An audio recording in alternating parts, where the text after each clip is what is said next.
ये देखो, फिर से शुरू हो गई। मैं तो परेशान हो गई हूँ इस लड़की से। क्या हुआ माँ, क्यों इतना गुस्सा कर रही हो?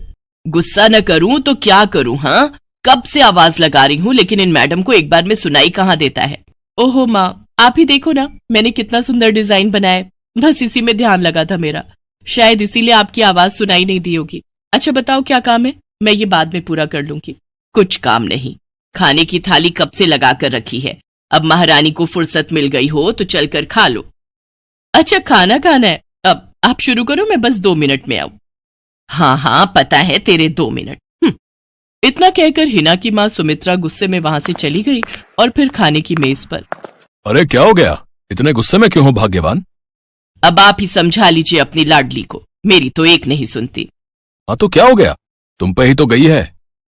आपको मजाक सूझ रहा है? यहाँ मेरा दिमाग खराब हो रहा है, सारा दिन बस मेहंदी के डिजाइन बनाती रहती है और कोई काम ही नहीं है इसे। इसका मतलब वो सच में तुम पर ही गई है। तुम्हें भी तो मेहंदी लगाने का बड़ा शौक था ना इस उम्र में? हाँ, पर मैं घर का सारा कामकाज निपटाने के बाद ये सब करती थी। अरे ये तो खाना पीना भी छोड़कर बैठी है। सुमित्रा अपने पति सुरेश से हिना की शिकायतें कर ही रही थी कि तभी हिना वहां आ गई। क्या बनाया माँ? खुशबू तो बड़ी अच्छी आ रही है। मिल गई तुझे फुर्सत? हाँ माँ, देखो ना मेरा आज का डिजाइन, पापा देखिए ना कैसा है। सच में डिजाइन तो वाकई बढ़िया बनाया है लाडो। ये लाडो बोल बोल कर आपने ही इसका दिमाग खराब करके रखा है। मेरी जान को कितना काम है पता है, ती जा रही है, मगर ये लड़की मेरी बिल्कुल मदद नहीं करती। ओहो, आज सिर्फ खरी खोटी ही सुनाओगी या कुछ खाना भी मिलेगा भाग्यवान? सुरेश की बात सुनकर सुमित्रा की हंसी निकल गई और उसे हंसता देख सभी लोग हंसने लगे। हिना अपने माता पिता की अकेली संतान थी। हिना को बचपन से ही मेहंदी के नए नए डिजाइन बनाने का बड़ा शौक था। वो कागज पर रोज कुछ न कुछ नया बनाने की कोशिश करती और फिर उसे अपने या अपनी माँ के हाथों पर लगाती। हिना के कॉलेज की पढ़ाई भी अब पूरी हो गई थी, तो अब उसके लिए रिश्ते आने भी शुरू हो गए थे। अरे सुमित्रा कहाँ हो, जल्दी आओ। क्या हुआ जी? जरा इस फोटो को तो देखो, कैसा है लड़का? दिखने में तो बहुत ही बढ़िया है। हाँ, वो कानपुर वाले फूफा जी है ना, उन्होंने बताया है इस लड़के के बारे में। अपनी हिना के लिए कैसा रहेगा? लड़का काम क्या करता है और परिवार में कौन कौन है? फूफा जी बता रहे थे कि कानपुर में इनका अपना कारखाना है, वहां ये अपना दोने पत्तल और डिस्पोजल वगैरह बनाते हैं। ये अच्छा पैसा कमा लेता है, फूफा जी की रिश्तेदारी में है। हाँ, पर उससे पहले ये फोटो एक बार हिना को तो दिखा दो, उसे लड़का पसंद आ जाए तभी बात आगे बढ़ानी चाहिए ना। अरे हाँ, ये भी सही कह रही हो। लाडो, ओ लाडो, अरे कहाँ है बिटिया? सुरेश ने फौरन जाकर कमल की फोटो हिना को दिखाई तो हिना को भी कमल पसंद आ गया। उधर कमल को भी हिना पहली ही नजर में भाग गई और इस तरह से कुछ ही दिनों में कमल और हिना की शादी खूब धूमधाम से हो गई। शादी के बाद कमल और हिना अपनी गृहस्थी में बहुत खुश थे। फिर एक शाम। ये क्या लिख रही हो हिना? लिख नहीं रही हूँ, मेहंदी का डिजाइन बना रही हूँ। अच्छा, पर कागज पर क्यों? प्रैक्टिस तो रोज ही करनी होती है ना, तो इसीलिए कागज पर डिजाइन बनाती हूँ। अच्छा, अब जरा दिखाओ तो सही। अरे वाह, ये डिजाइन क्या सच में तुमने बनाया है? हाँ अच्छा है ना, अब मैंने और भी बनाकर रखे हैं, रुकिए मैं भी लेकर आती हूँ। हिना ने अपने बनाए सारे डिजाइन्स कमल को दिखाए, जो कमल को बहुत पसंद आए और उसने हिना की खूब तारीफ की। सब कुछ अच्छा चल रहा था और ऐसे ही हंसी खुशी दिन बीत रहे थे। लेकिन फिर एक सुबह। हेलो, क्या हुआ राठी जी, इतनी सुबह सुबह फोन क्यों किया? सर आप जल्दी से आ जाइए, गजब हो गया, अपनी फैक्ट्री में आग लग गई है सर, सब कुछ जल गया सर, कुछ भी नहीं बचा सर, जल्दी आ जाइए आप। फोन पर अपने मैनेजर की बात सुनकर कमल के पैरों तले जमीन खिसक गई। फैक्ट्री पहुंचा तो देखा वाकई फैक्ट्री पूरी तरह से जल रही थी। तभी एक जलती हुई बड़ी सी लकड़ी कमल पर आ गिरी, जिसकी वजह से वो बुरी तरह झुलस गया। उसे फौरन अस्पताल पहुंचाया गया और यहाँ से सब कुछ बदल गया। फैक्ट्री के काम को बढ़ाने के लिए कमल ने हाल ही में कई सारी नई मशीनें लोन पर खरीदी थी। मशीनें तो नहीं बची, लेकिन लोन चुकाने के चक्कर में पहले कमल की गाड़ी बिकी और फिर घर। मजबूर होकर कमल और हिना अब किराए के मकान में रहने लगे थे। फिलहाल कमल की हालत ऐसी नहीं थी कि वो कोई और काम कर सके।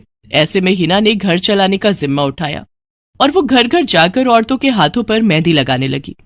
हालांकि इस काम से उसे बहुत कम पैसे ही मिल पा रहे थे, लेकिन हिना फिर भी पूरी मेहनत कर रही थी। क्या से क्या हो गया ना हिना। मैं किसी काम का नहीं रहा, हम बर्बाद हो गए। मैंने कहा था तुम्हें रानी बनाकर रखूंगा, मगर मेरे रहते हुए भी तुम्हें कितना संघर्ष करना पड़ रहा है। ऐसा क्यों कह रहे हैं आप बिल्कुल चिंता मत कीजिए, देखना धीरे धीरे सब ठीक हो जाएगा। हिना चाहती थी कि वो अपना एक पार्लर खोले, लेकिन फिलहाल ये मुमकिन नहीं था। मेहंदी लगाने का काम भी सीजन पर ही मिल पाता था, तो अब दिक्कत खाने पीने की भी होने लगी। ऐसे में हिना ने एक सेठ के घर मेड का काम करना शुरू कर दिया। और फिर एक दिन, सुन, तुझे कोई मेहंदी वाली पता है क्या? क्यों मैडम? अरे वो तीज आ रही है ना, तो मेहंदी लगवानी थी। हाँ, बाहर इतनी गर्मी है, अब ऐसे में कौन बाहर जाए, तो घर पर ही आकर कोई लगा दे तो बढ़िया रहेगा। अब हाँ हाँ मैडम, मैं बहुत अच्छी मेहंदी लगाती हूँ, आप मुझसे लगवा लो। ना ना ना, अगर खराब कर दी तो? तीज की पार्टी है मेरे यहाँ, मेहंदी तो बढ़िया ही लगवानी है मुझे। मैडम आप बिल्कुल चिंता मत कीजिए, और रुकिए, मैं अभी आपको कागज पर मेहंदी का डिजाइन बनाकर दिखाती हूँ, फिर आगे आप ही तय करना। इतना कहकर हिना ने फौरन एक कागज लिया और कुछ ही देर में उस पर एक बहुत ही सुंदर मेहंदी का डिजाइन बना दिया। और फिर, अरे वाह, ये तो सच में बहुत सुंदर है, बिल्कुल नया और बहुत ही खूबसूरत डिजाइन है। अब तू ये डिजाइन मेरे हाथ पर भी सेम टू सेम लगा देगी ना? हाँ मैडम, आप मुझ पर विश्वास कीजिए, मैं बचपन से ये करती आई हूँ।